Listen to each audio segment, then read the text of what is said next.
All right, click link show channel here over at SubScribeStar. Remember, consume product and do not question your lizard person overlords over at Disney. Yes, this is a real letter from presumably an adult body with a childlike participation trophy brain. So the Disney Shills are pushing to ban the Fandom Menace channels, and here they list them as they're mentioning Milo Yiannopoulos. That's like from 10 years ago. Ryan Cannell, Geeks and Gamers, RK Outpost, and Neurotic. So the current left-wing soy people are triggered by these channels. They criticize Disney Star Wars propaganda. And, like, you don't have to watch these kind of channels. Or I mean, Zach kind of kicked this off for a lot of us over in a Comicsgate, where he criticized bad comics. And, all right, the guy's making a YouTube channel on that. He eventually goes on to sell his own comics. Fair enough. Not a big deal. Nothing too crazy. If you don't like his channel, nobody's going to put a gun to your head and force you to watch these channels. And that's the thing with the left is it's not so much they don't want to watch these channels, because you could just ban them. You could block them on Twitter and never go to YouTube to watch them if you don't want to. It's this kind of, they don't want other people to watch these channels, which is them controlling us. So these guys criticizing Disney Star Wars propaganda, and they get paid very well for it. They call them millionaires, and in the case of at least Neurotic, that's probably true. And that drives these soy people insane, that they're getting paid to entertain people, like Disney is getting paid to entertain people. Though, to be fair, Disney's not getting paid as much as it used to. I think last year it lost $1 billion. So its current year, and this is the modern left, the modern soy, very, very soy left. Instead of fighting the man, it's defending multi-billion-dollar Disney, because Disney isn't Disney. It's a parasite has taken them over and replaced them with the globalist version of Disney, infected with the woke mind virus, where they push every Bolshevik checklist that destroys nations. What was that movie? It had Leonard Nimoy in it. I think it was set in San Francisco, where the plants come to Earth.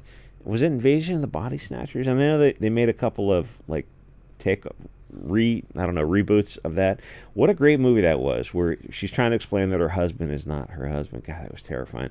So Disney and the other entertainment channels at the Good Think branch, imagine thinking that, like, Neurotic, that this, kind of a modern day young version of a hippie, because keep in mind the hippies are in their 70s now, is the bad guy in some scenario, because he's got a studio, I guess, and he talks about how stupid pop culture is. And getting yourself together to write a letter to YouTube to try to get him demonetized from entertaining people. That's a bizarre level of big-nosed busybody, putting your nose where it doesn't belong type of thing. And at some point, you get halfway through the letter and go, oh, what am I doing? I need to maybe go for a jog, or go get laid, or go do some gardening, or, anything would probably be a better use of your time than writing a letter to YouTube. But they do this because then they publish it on Twitter, and they get the dopamine virtue signal. Of course, with all these, they have to turn off the comments because they're afraid that people will say things like I'm saying. So Disney and the other entertainment channels are the Good Think branch of this 1984 Bolshevik Revolution, which is the lamest revolution in history. They control how kids think, and the SJWs know this, so they're rushing to defend these lizard corporate overlords, because this isn't the 60s fight the power left wing. They control entertainment now, and they get outraged when people dare to disagree with these really stupid shows that, if the Acolyte, this is the one she's referring to, was so great, well, how come the left wing didn't watch it? Or that $200 million video game that Sony just canceled the other day, how come you guys didn't play it? Or was it not Borderlands, like Dustlands or something, and Concord, or any of these Star Wars shows, or She-Hulk? It's like all you had to do was watch it, and you couldn't bring yourself to watch it, probably because it was so freaking bad. So, as this girl is pointing out, everything is got to be viewed through the Marxist lens of oppressor and oppressed. Now, a normal person is going to look at this and assume that the billion-dollar entertainment companies would logically be the oppressors, except that they're now just propaganda branches, so they have to be protected. So the critics of bad movies and these bad streaming shows, which, again, all you have to do is watch them. There doesn't need to be any of this back and forth if the numbers were there. It wouldn't matter what the YouTube Fandom Menace types were saying about them if these left-wing, obese, blue-haired cat ladies and soy boy pussies were actually watching the shows.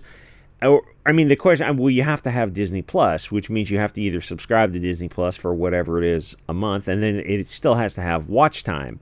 So those two things have to be satisfied, and so the ball's in the courts, the left court, and you look at them like, why weren't you watching these shows, or why didn't you subscribe to Disney Plus and tell them the subscription, and then watch this kind of globalist propaganda if you say you like it so much? The reason these shows fail is that they're not organic, and people deep down, they know when they're watching propaganda, because this isn't organic storytelling where you have three different tribes of people, and it's kind of a bitch to talk about on YouTube without being able to use a bunch of hot words that I need to say. So in their mind, the critics of the bad this garbage are the oppressors, and the actors who are paid well to make these stupid shows are the oppressed.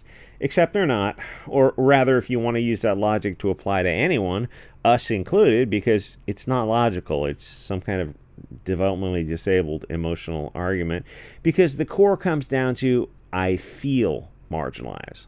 Well, so do I, and if I feel it, then it's my truth, and it's perfectly valid, and suddenly they get very uncomfortable when you turn around and you adopt their language about feeling marginalized and oppressed and disenfranchised and othered, and you also identify as a person of color, and so they don't know what to do with it because it's none of it is real. It's all built on a house of sand, so you can just identify however the hell you want. When I get on social media, I do, which is probably why I lose Twitter accounts so often. It's like talking to a toddler. We feel othered. Oh, great. Well, so do we. Oh, no. But you're not othered. Oh, but we feel we are. But you're not. It's. I'm not touching you. Remember your backseat of the station wagon. It's 1984, and you're cruising wherever you're cruising. Those great big old 5-liter station wagons that had like the back seats for little kids, and you're pulling on to do the air horn for the truckers, and it's like, God, what good times those were. What, you look back in the 80s, and you think people are that's another thing people on Twitter are upset about is there's a retro push to go back to the 80s, and they're doing it with some electric cars that are coming out that look like they're from the 80s and whatnot, and the SJWs get very triggered about people looking to the past and saying, hey, the past was better, because then it begs the politically incorrect question, well, why is the present so crappy? Don't say anything in the comments. So this insane Disney shill is asking that the YouTube critic channels who make millions entertain people get demonetized, and like, they do work hard. Like, to do a channel like that, a full-time channel, it's a full-time job. They're spending 8 or 9 or more hours a day researching shows and taking notes. You might think it's frivolous, but it's like, is it any more frivolous than anything else? Is it any more frivolous than Disney making the crap in the first place? The thing with the left is they can't allow free speech because they have stupid ideas that can't be defended. What happened to that open marketplace of ideas and the sunlight being the best disinfectant?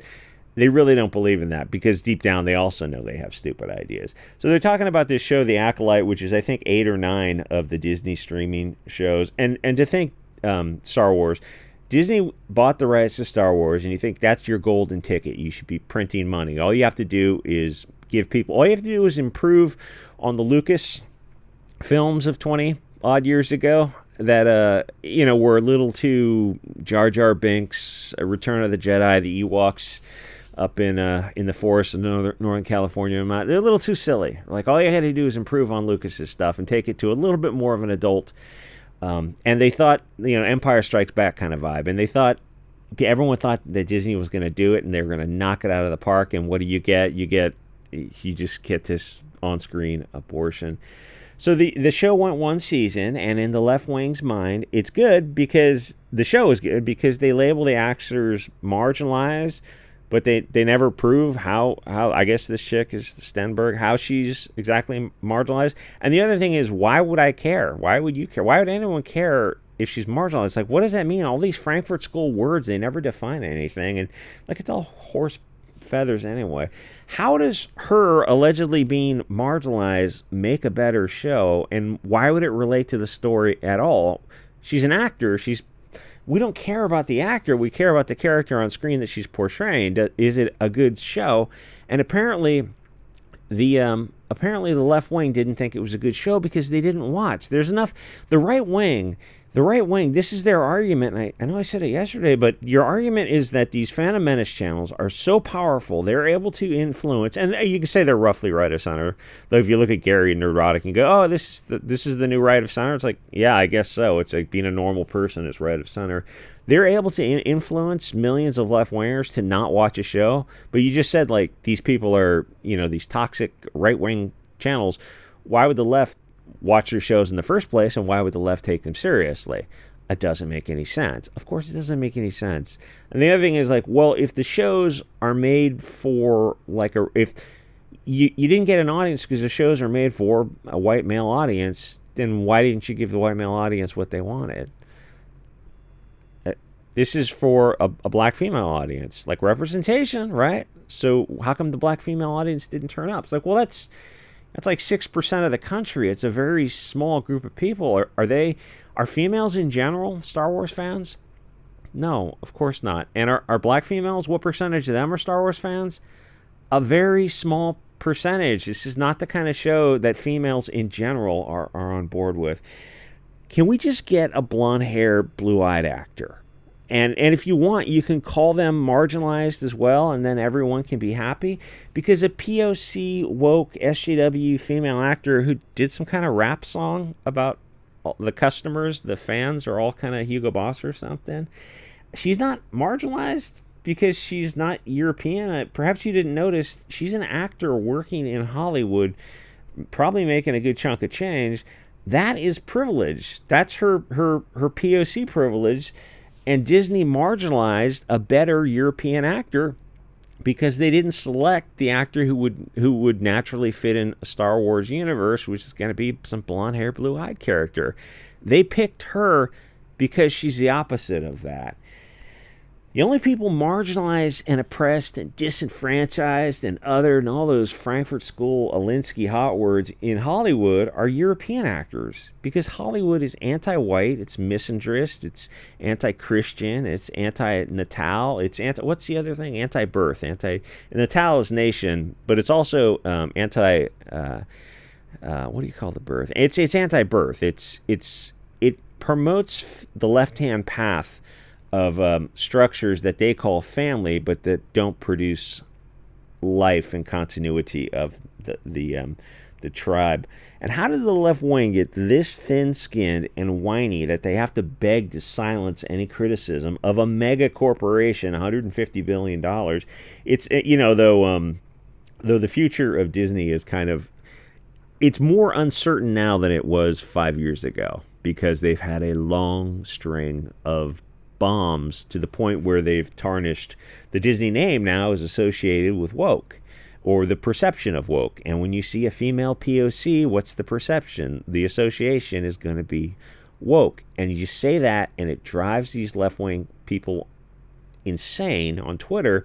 But it doesn't matter what the reality, and the reality is they are woke. Like woke's an umbrella term, meaning all those things I just mentioned a second ago.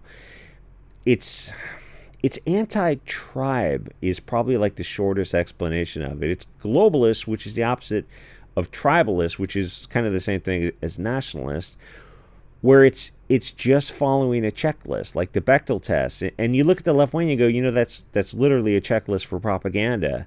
And what do they say to that? Because it's true. So I don't know how far the left has fallen so far from protesting for free speech to now demanding censorship for their special class of protected actors who are working for the $150 billion company. Admittedly, this is peak first world problems, and to be fair, for everyone involved. In a sane country, people just wouldn't pay Disney, and Disney Plus wouldn't exist to make movies about, what was that one? Not was it not elemental. It was some about some alien planet. There's a race mixed human couple, but they have gay children, and they're involved in a romantic relationship.